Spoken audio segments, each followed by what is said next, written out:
ginagawa ko. Ito ginagawa namin. Pero madalas ako ganito ginagawa ko. Nililinisan ko araw-araw lahat ng kakanan nila. Tapos yung mga bahay nila, yung bawat butas. Meron pa dun sa loob. Para siguradong malinis. Mabango. Saka maayos.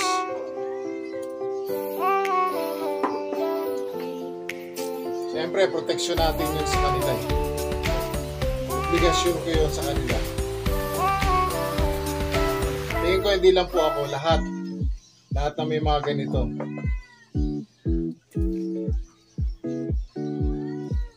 Siyempre, alaga natin sila, di ba?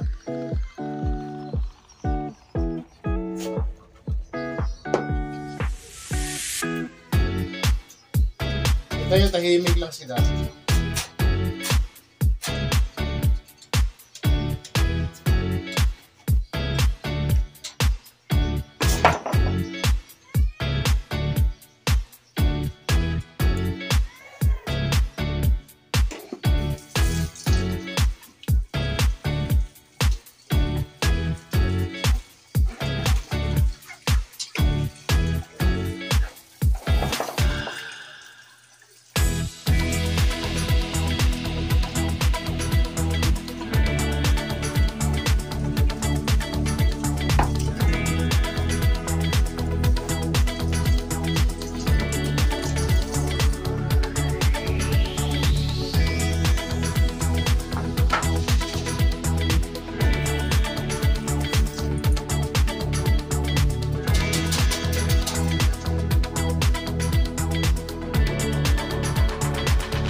Para kayo, may papakita ko sa inyo.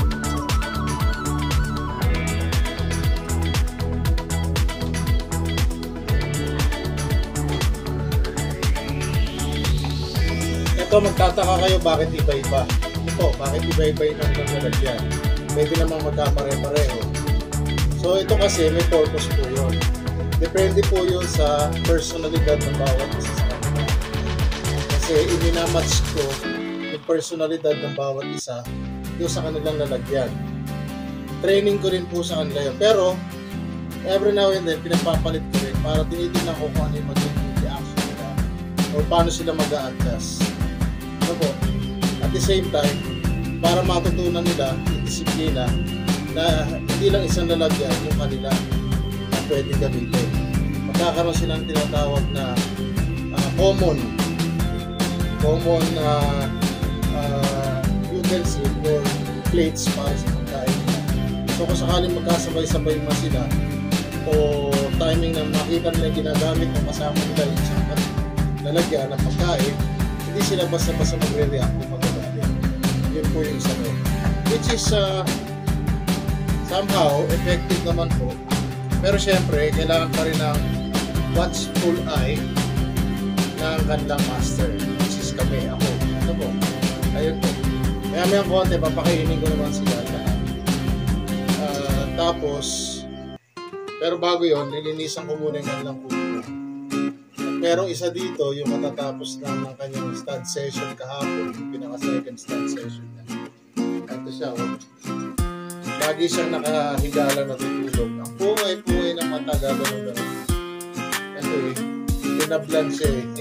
Nag-take siya ng todo. Yan po si Pali. Tingnan niyo, ha?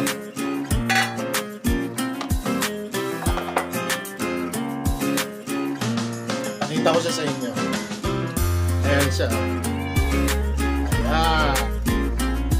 Lagi lang siyang nakagapa ngayon. At mabungay ang mata. Relax na. Ito naman si Arwen. Ito si Alice. Actually, yung si Alice, nakakalusot yung ulo niya dito eh, pati katawan.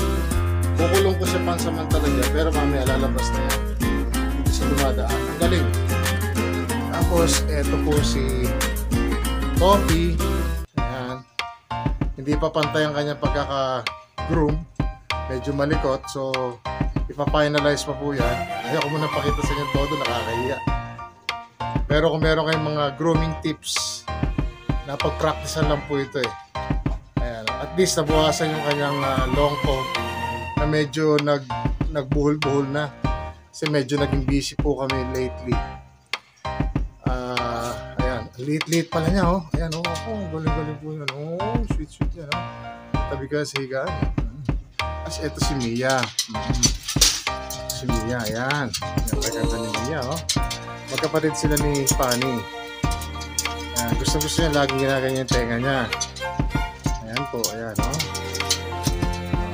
Paliguan ko diyan mamaya siguro, kung kaya pa, or tomorrow. Ayan, no? Tayo, oh. Ito naman si Arwen, eh. Pero, tingnan niya, ah. Ayan, tingnan yung reaction niya. Ano nung, mga ngalagit din yan, eh.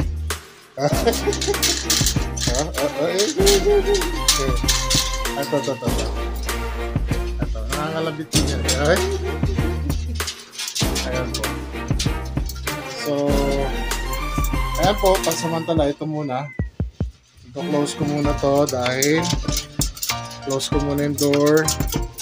Lalak ko muna para malinisan ko yung kulungan nila. So, try ko kung may lalagay ko itong camera. Teka lang po, set up ko muna.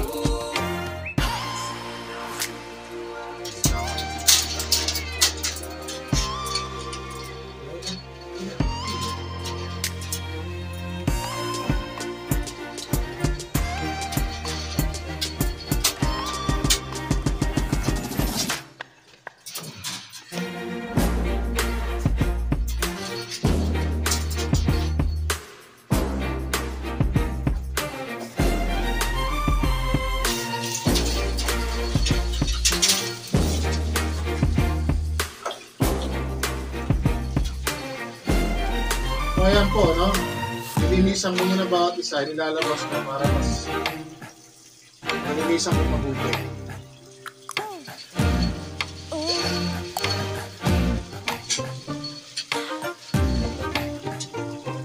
Ito po ay tubig na may sabon na Clorox.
sa akin sa ununan ko.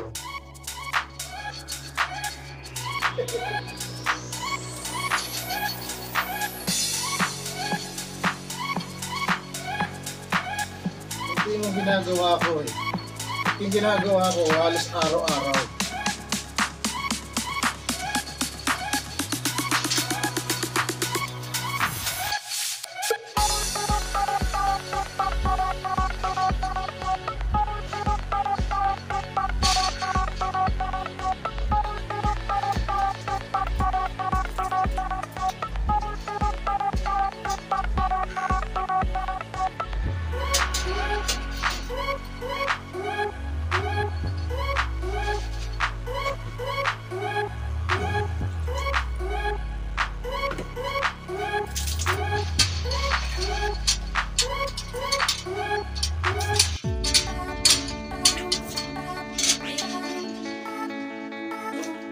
Tapos kung sabunin,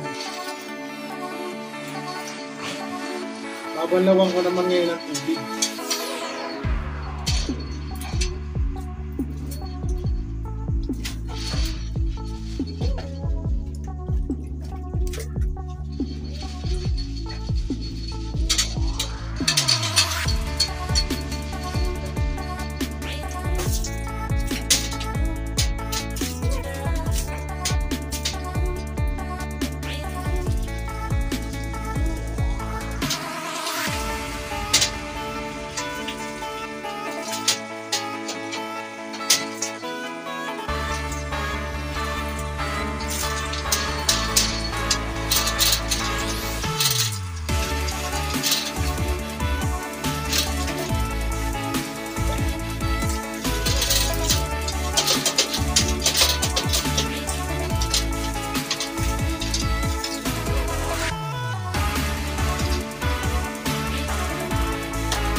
So after po nun, alilinisin ko naman yung kanilang mga poop tray. Ito, bawat isa sa kanila may mga poop trays. Ayan po. Ito, marumi pa. So lilinisan ko yan. Yan yung sumasahod doon sa kanilang mga jingle, mga ihi nila, tsaka mga poop nila na nahuhulog dun sa ilalim ng sahig. Ayan, bawat isa sa kanila meron po yan. Ayan. Marumi pa to, lilinisin ko po yan. So yan po. Araw-araw po ganyan at yan po yung kinakailangan natin gawin para talagang masabi natin na malinis yung kulungan ng ating mga alaga dahil siyempre sino ba magnanais na tumira? So katulad nga po na nabanggit ko, sino ba naman ang magnanais na mahiga, matulog, magpahinga sa isang kulungan o bahay na marumi, mabaho, di ba po? Kahit tayong tao, mga amo nila, ayaw natin ang ganun. Siyempre, ganun din po sila. Kaya kailangan, at least, magawa ko, magampanan ko yung aking tungkulin sa kanila. Dahil sila naman po ay binibigay rin nila yung joy at saka yung happiness na kailangan ko. At saka bantay ko sila dito. Sana po. Ayan po. So, Skipper TV po. Salamat po. Magandang araw.